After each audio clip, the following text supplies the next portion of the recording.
Hi, welcome to the Men's Forum. I'm your host, Gary Costanza, and tonight we're going to talk a little bit about current events. In the studio here with me, I have John McGrath and Roy Carlson. Welcome. Hi, Gary. Welcome. Good to see you again. Glad to have you back again. Excellent. Current events, a lot of things are happening. All of a sudden, we may go to war in Iraq. So that calls into question the draft right off the bat. That's a good point. Yeah. Something that I believe is the worst oppression against any group, be it race, creed, sex, to force a certain group to go fight and get killed and kill just because they're a certain group. I don't believe in that. I don't think it's right. I think it's unconstitutional. I don't know how in this day and age, this is still the law of the land. I don't know what you guys believe, but I believe if we're talking about equality, if we really are serious about it, then this has to go first. Has to go first, because what this is telling us, what society's telling men and boys, because that's what they are. They're just young boys, 18 years old, when they're drafted, or they have to register for the selective service, that men's lives are more expendable. And I think that's, something that society still believes about men. Well, it was interesting. I saw in a post office lobby a brochure there, a government agency, and it says, "Men, you can handle this." And it was about that you have to register for the draft as by virtue of your maleness. And I said, gee, here we are in the 2000, the women have burnt their bras and they've done all that, and they're doing much better, but I said, gee, but men are food for the fodder when it comes to that. Okay, see you, sucker, goodbye. Well, equal rights issue again, and naturally, you're right, there's mixed feelings on the draft, and historically we've always defended what we believed in. We believe what we fight for, and we fight for what we believe in, and we owe it to ourselves an obligation to defend our Constitution and our freedom, because that's what, unfortunately, war is all about. Mm-hmm. And that's our call of duty right there. But when it comes into terms of the draft, the question arises, who is getting the call and why? And unfortunately, women are at the front right now. They're at the forefront. They've fought very hard to be recognized equally in all aspects, in all arenas, and this is no different. Except in this arena, it's like a deafening silence. Well, their life is on the line. They might get hurt here, so now it's like, wait a minute. All of a sudden, we're women. Right. Well, that's not right. And yeah, I don't know exactly what the answer is, but because even I guess I'll acknowledge that But then again, wait a minute. I can't. Here I'm going to start saying that maybe they're not as strong. But wait a minute, they are as strong. They can be as strong. This is what feminism has been about. This is what women's rights groups have been saying. We can be equal. We are equal. So then let's prove it. Right. If they are weak, too weak, go to boot camp. That's what men do. Right. Go to boot camp. Well, especially by today's standards. I mean, wars aren't fought like they used to be. We're not riding horses and fighting Indians with bows and arrows and lugging backpacks and things of that nature. No, not at all. Now you're pressing buttons. Right, you're using your minds. Right. Yes, there's a lot of duties that women are very capable of doing just as well or better than men. And it's funny when I bring this up to a lot of people, all of a sudden they say, "Well, there's no draft," and then they say, "Well, women are in combat. They are in harm's way in some circumstances." But I think that's very rare. But by and large, the law of the land said we can't force women into combat. We can't force them, and we can't put them there in combat. Right. That's why we're looking to reform the law and the ways of thinking and to change that. And how about this? This will really get people's goat. Affirmative action.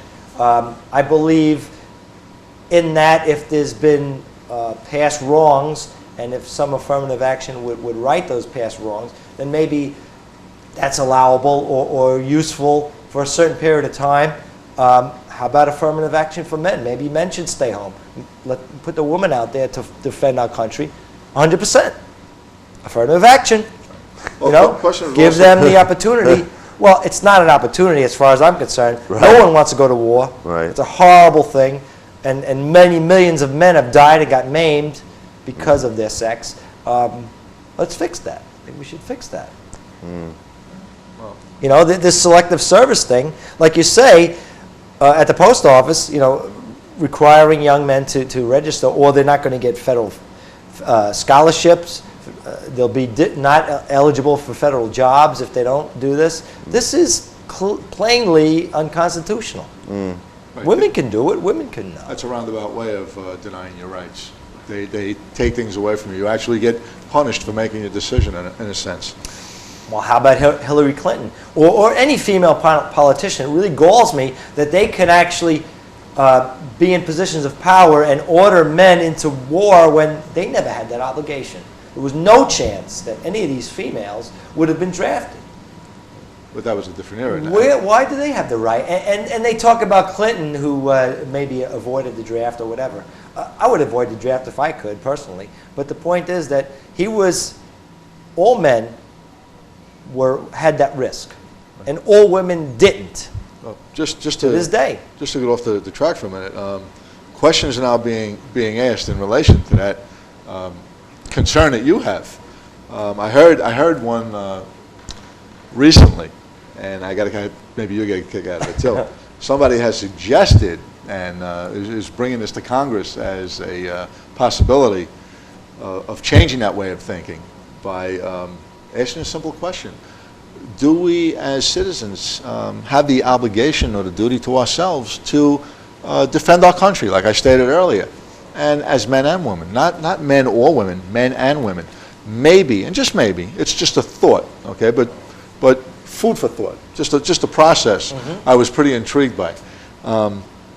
At, say, a certain age, 18, after high school, between high school and college, mandatory for everybody of every gender, male and female, join the service and go through training. Maybe 1 year, maybe 1 year or 2 year. You know what? You can maybe they'll grant a concession where you'll get a credit towards college or a benefit in reduction in cost of your college expenses. But make it mandatory that in today's day and age, I mean, look what happened, for God's sakes, in September 11th. Without warning. They struck without warning. Yeah. At any minute, see, our freedom is in jeopardy every day we wake up. We can't take things for granted, and we should know, and not only know how to, but we should be ready to defend ourselves and defend our freedom. Yeah. You know, I like that proposal. I've heard that proposal where, as you say, at a certain age, men and women, young men and women, would be obligated to serve the country for 2 years. I guess in whatever capacity they would choose, or maybe they wouldn't be able to choose it. But I just thought of this idea. How about quotas? How about half and half? I mean, send them in the boot camp or whatever, or some sort of training. And obviously, if they had certain standards, most of the men would get through, a lot of the women wouldn't. And then there we would have, again, mostly men defending our country. How about if we take half men, half women?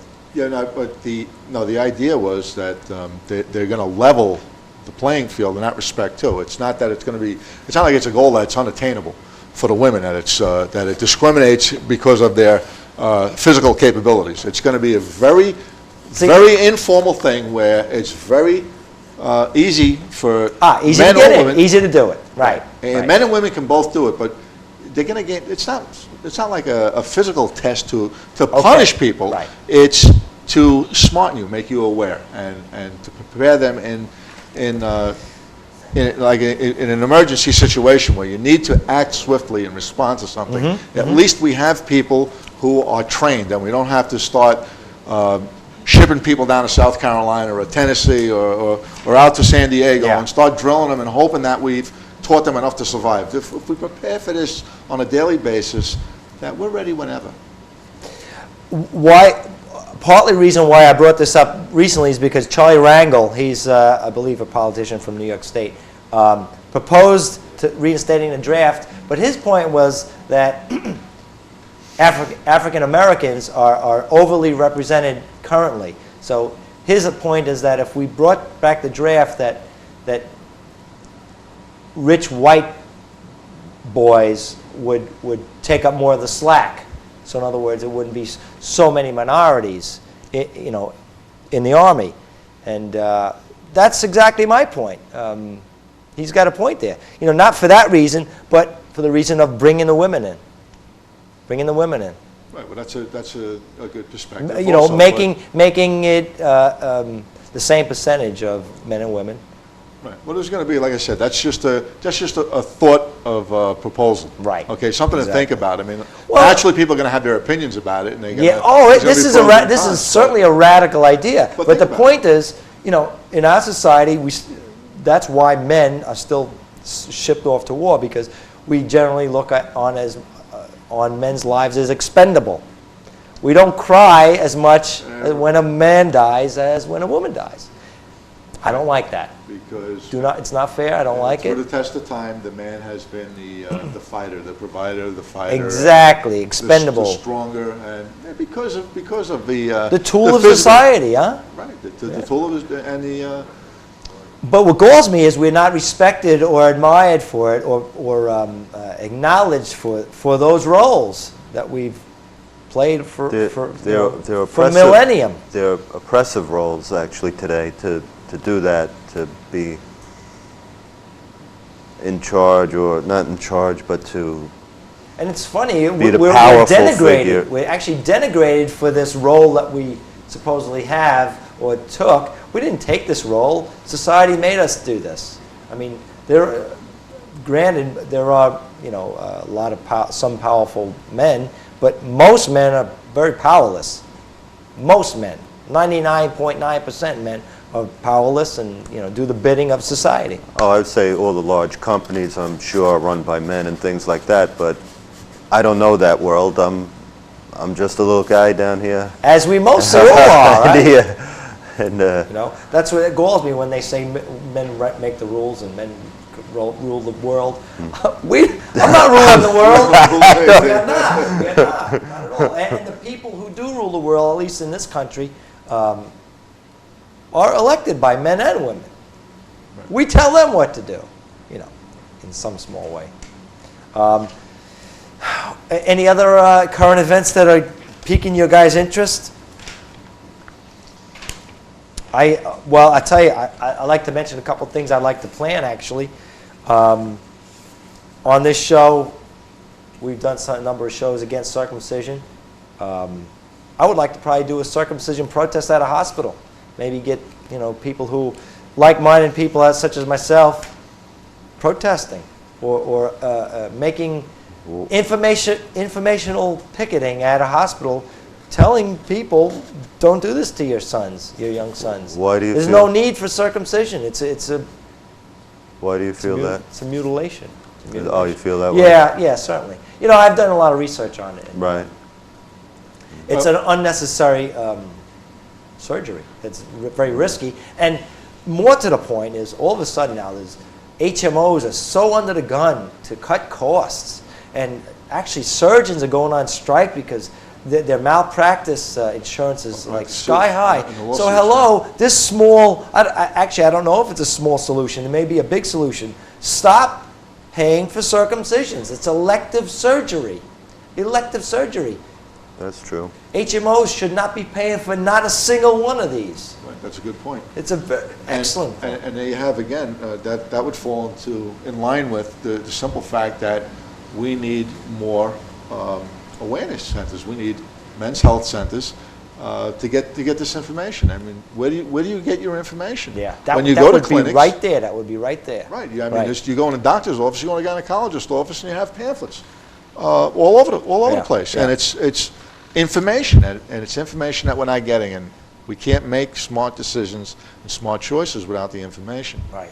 Well, like we've said on previous shows, offices of women's services, they have different topics, different lectures on divorce and what you can do to protect yourself, and you know what they're talking about, how to get child support and stuff. Men have equally bad problems that a men's services agency could address. Men don't have custody. How to get custody, how to keep custody, how to enforce visitation. All these things men need to know how to do. Right. Huh? I looked in the phone book when I was having my troubles with my marriage and whatnot. I was looking for some sort of outside group to help me. I went through the phone book, and I saw help for every group imaginable, the elderly, female, the infirmed, whatever heritage group. Gay you might be. rights, Yes. all sorts of gay rights, Yeah, even animal protection right, groups. for animals. Oh, animals, For animals. plenty of them. But I didn't find one men's group. I had to call a I women's guess men group. don't have problems, huh? Yeah. Right? Right. I guess when we have problems, we just go kill ourselves. Well, I mean, that's what's happening. Yeah. It's tragic. What are you trying to say? Women don't need men, they need pets? I have no idea. Okay, also, this other thing that's also a symptom of that men don't really count, there's thousands upon thousands of these ladies-only health clubs, okay, fitness centers, okay? There's Curves for Women, Ladies Workout Express, and they openly advertise for women only. Now, I don't know if you realize this, or our viewers out there, that's absolutely illegal. You can't discriminate on the basis of sex. You can't exclude one group, except if they're men. I guess that's politically correct. That's okay. You know? Well, maybe men don't really care, but I think what it is that men are also brainwashed to think that we control things, and that's not important. But it's just a small symptom that society can still, from small, tiny ways to enormous ways, such as the draft, discriminate against men. These Curves for Women. I mean, it's you can't do that. These are public facilities. That's like saying at a supermarket, milk on sale for women only. It's the same thing. Right. Milk on sale for whites only. It's the same as having a workout center. Curves for blacks only. Curves for whites only. Now, we would never allow this. This is totally illegal. Sounds crazy. But why are we allowing it for women only? That you and I couldn't walk into that place and join up? Well, actually, what I propose to do, and actually a colleague of mine up in Westchester is going to attempt to, and it has been done before actually, attempt to join. And he has also a cable show of his own, and he's going to film it, and he's going to try to join. And actually, I'm going to try to be there with him. I'm going to actually try to do this on my own. I'm either going to try to sue for damages, or I'm going to sue for the right to join. I mean, this is not right. This is just a symptom of, like, men don't matter. Right. And I've had women say to me, yeah, but we don't want men around when we work out. That's tough. That's tough. Right, so that's like saying I don't want blacks around. I mean, that's crazy. Absolutely nuts. You can't do that. But if women feel comfortable, just because they feel more comfortable, you can't discriminate. Well, you can't right. break the law. Key factor, it's clearly discrimination. Like you said, in our society, doesn't accept discrimination. So how are they getting away with this? And to boot, there was such a big brouhaha over the Atlantic Golf Club not allowing women to join this Atlantic Golf Club, this thing with Tiger Woods and the U.S. Open. It was such a big deal, How could they do that, not let women? Wait a minute. It's one place, first of all. Second of all, it's a private club. That's within the law, okay? But granted, even though it's within the law, maybe it's not appealing to most people. And frankly, it's not really appealing to me. But that's their right because it is a private club, okay? But these other places where there's one on every corner just about, these ladies' workout places, they're public. Anyone can walk in and join, except if That's you're good not point. a woman. Good point. And the golf course, I think, like you said, it was a private thing, but they also had a... Why is that bad Yeah, go ahead. But they Sorry. also had, I believe, my understanding was that they had a criteria that had to be met, and it was openly available to the public.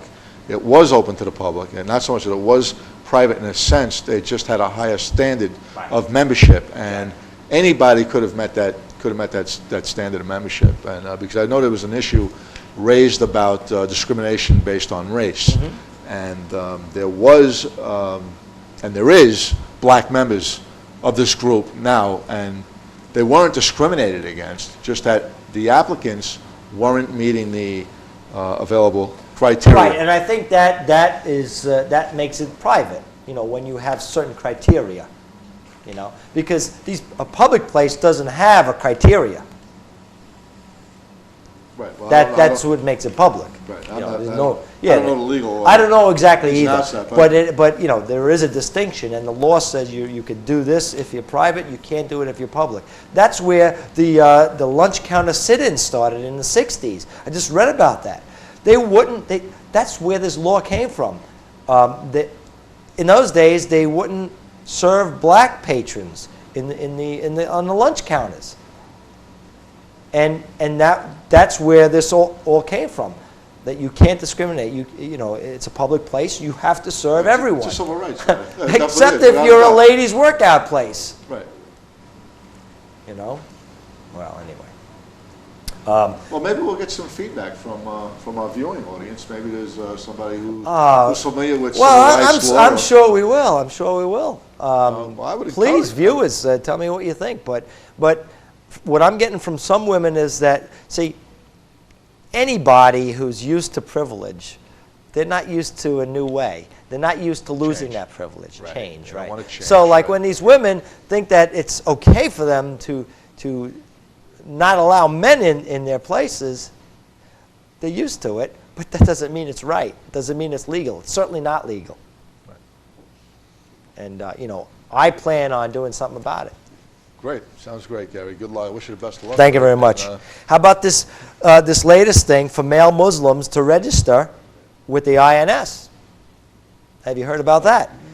Vaguely. For the problem of terrorism, I think this happened out in California. Oh, it was a Super Bowl. I think they did that. Didn't they do a roundup? They had to take the. They did a roundup of male Muslims by the Was it the mouse? INS. Certainly. Oh, okay. But, you know, the problem, you know, of course, all the liberals, all the ACLU people, you know, I'm a liberal myself, but the point is I try to be fair, unlike most feminist groups and the radicals, ACLU, you know, except if you're a man, you know, then it doesn't matter. But they had the problem about Muslims. Why are you rounding up Muslims? But no one ever mentions male Muslims. You know, why isn't male ever a problem to any of this? You know, like the draft, or that for that reason. Or how about, not to get too much off the subject, but profiling, racial profiling. Racial profiling, Okay, that's what about sexual profiling? Not once have I ever heard that they're pulling over male blacks or male whites. You know, I guess we assume that only criminals are male. You know, that may be in general true, but that is, you know, profiling. Definitely, without Right? a doubt. You know? Without a doubt. Affirmative action. What do you think about that? Do you think that still has a place as far as women? No. No? I don't totally agree with that myself. But, Go ahead, Roy. What do you think? Well, I don't believe in affirmative action at all, frankly, for anyone, because the idea of affirmative action is, you know, to help people who've been, you know, who need help or boost up or, you know, held down. I think by helping somebody, by picking somebody up over here over somebody who's here, you've already now, doesn't this group now need affirmative action to be brought up to their level now? Exactly. Where does it end? I mean, Where does it because end? they're now How do lower. we keep the playing Yeah. field So, level? I mean, I- I understand the basis of it, but my problem is that as far as women are concerned, you always hear women are minorities. They're always lumped in with minorities. They're not a minority. They never have been a minority. They were never slaves. So, you know, as far as I'm concerned, women don't belong in that category at all. I agree with you, and it's funny that you mention this because with the affirmative action, because recently It's pretty much recent news. The college About the business? college, Michigan, Yeah. Michigan University, was it, with Certainly. Yeah, George that's- Bush? yeah, that's why I'm bringing it up, He dropped the sort of, curve, yeah. right. Yeah. Now, I read, there are statistics on this now, opposed to women who claim that they're discriminated against. It turns out that if you go look, and you can research this, and these are true to the best of my knowledge, that when it comes to college grants, who gets the most money? Women. It's not blacks or whites or Hispanics, it's women. Okay? Women get the larger amount of grant money. That's across the nation, not just here, that's across the nation. Oh, certainly. In every state. Yeah. Women are getting these unwritten curves, so to speak. They're more easily attainable. To the- Well, my problem is we're running out of time, actually, so we're going to have to well, really wrap it up. Well, it's important to me that I don't want the viewers to think like, oh, these are a bunch of crybabies and whiners and, you know, women in the military and all this kind of thing. But it's just trying to open people's eyes to fairness. And Exactly. I'm not looking for affirmative action for men No. to make us better, give us a head start, give us a boost. Wow. But can the playing field be even? Yes, A we're little here more, for you know, equality, nothing let's try, more, you know, nothing less. it can't always be even, of course. Right. But let's, you know, some of these blatant things. All right, gentlemen, thank you so much. Gary's pleasure. Thanks for joining us again, Roy. Okay? Thank you, my Gary, friend. a All right. pleasure. Thank you, viewers, and we'll see you next week at the Men's Forum. Thank you, and good night.